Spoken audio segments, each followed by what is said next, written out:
rehearsal rooms, like as soon as you go to put movement with it, they go. Yeah. Right. But the director was like, don't worry, like most people who've been here, this is like the position you often find yourself in. So just like constant rehearsal at home. How many minutes on stage by yourself? It was about 90 minutes, I think. Yeah. Oh. Were you exhausted at the end of each performance, or did you get that like adrenaline rush at the end of each performance? It was like both. I think you're so exhausted, but you have that much adrenaline that you would think you'd go home and like fall flat asleep, but it doesn't really work like that. But it's amazing, to feel that connected to an audience and for it to be that alive each night and so different is like, it's incomparable really. I realise that now that I've experienced it. How are the audiences different in London versus States?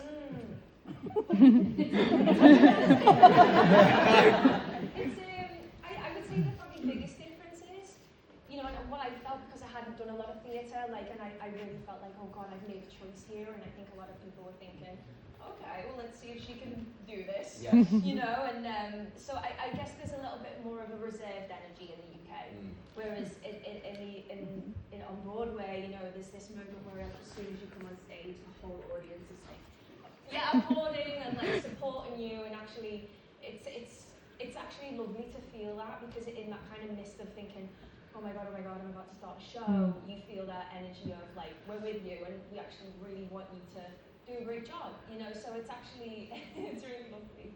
Woo!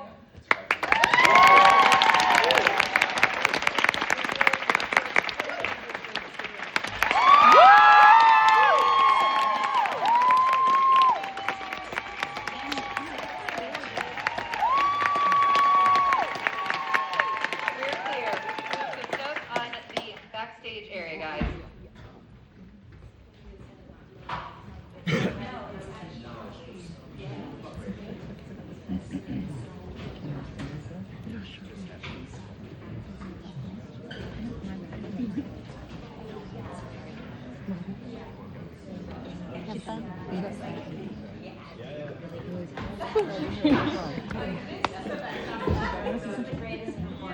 'Never, the body count's real. 2 minutes back, 2 minutes. Oh, so pretty. I know. Cool. You should show them out real quick. Can I do this on her first? Jody, drink this wine right now. Can't force it. 90 back, guys, 90. Oh my god.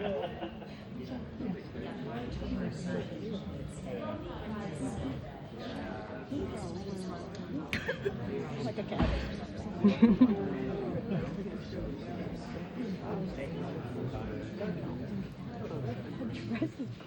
I know, she looks really good. Bro, the color is amazing. It's like her eyes.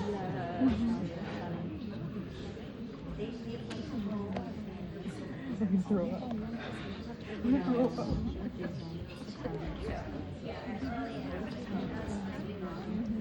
my god,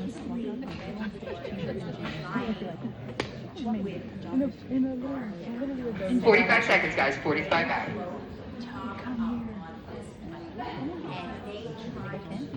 Like a kid? Free candy. I know. 30 seconds, 30. Helter Skelter, and I was like, they were on I know. so many hours. They're gold. And they both said they're like 15 seconds back, coming to a clip, no audience applause, guys. 5 seconds. 4. Oh. Is your dad silly? Dad? Yeah. Silly with you, jokey? No. Your granddad was so silly.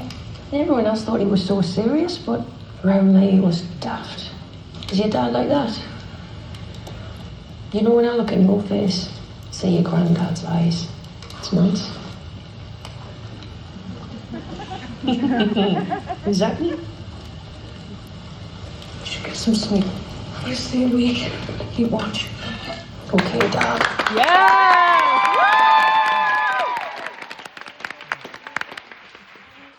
28 years later, tell us about it. We're now 28 years later. Yes. As opposed to 28 days. Yeah, so it's a direct follow-up from the original film, directed by Danny Boyle. And essentially now the UK has been put under a kind of quarantine to contain the rage virus. And I play a lady called Isla, and she lives on a small island which is connected to the mainland by a causeway. And she lives there with her young son, called Spike, who's played by an amazing new young actor called Alfie Williams, and my husband Jamie, who's played by Aaron Taylor-Johnson.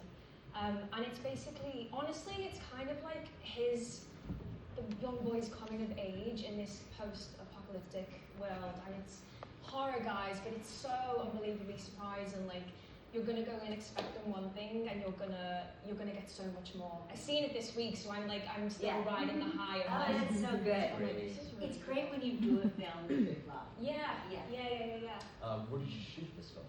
So we mainly shot it in Northumberland, in and around Newcastle.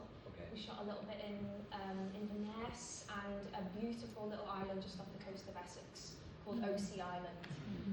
But yeah, like again, like cinematically, the locations in this film are so spectacular. We were in the forest for a lot of this, which was good for the soul. Yes. I bet. Yeah. I find these films, the 28 days Oh later, yeah. scared me to death. But I like to be scared. Like I love that. Like I love the thrill of it all. Yeah. Is this a very jumpy? Like, is there a lot of moments? Yeah. Would you like to watch? Not necessarily, no. That feeling of like anxiety and sickness, I don't necessarily. But I guess now I've been a part of it, and you kind of see behind the curtain, and also like what they do with the camera. We have the most incredible DOP called Anthony Dodmantle, and the way they've shot this, on the day, I was like, I have no idea what this is going to look like, so I was really eager to watch it. But it's so innovative and bold, the choices that they've made to tell the story. So you're going to be, Jumping. Yeah, I'm gonna be. you're going to be happy. And I also like to figure out the escape path. And I do this just going out to a restaurant or I like to figure out how I'm going to get out of this when the zombies come. I just do that in life. Well, you'd be a good person to be with. Yes, this. you want me. Yes. What movie scared you growing up? I feel like what I really remember being scared of was the child catcher and Chitty Bang Bang. Yeah. That was my favorite. Yeah. Terrifying. Yes. Also Sixth Sense. I feel like Sixth Sense was so when I was a kid. Yeah. And that's always kind of stuck with me. But I've always kind of avoided them because I'll watch the corner of the TV screen. How hard is it when you have to promote a film like this? Because I know that like there's so many plot twists and things you can't say. How hard is it dealing with people like us who are constantly asking you about the secrets in the film? But this is only like day 2 of my You're doing really well. I'm doing okay Yeah. so far. Yeah. And actually, I think if anyone's going to give spoilers, it might be Danny. We realized that.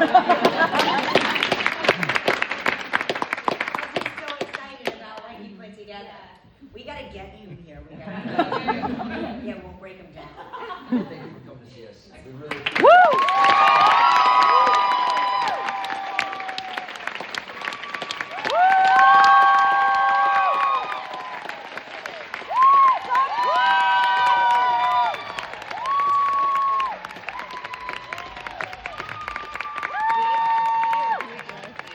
Spelling bee champ. Where do you want to do this?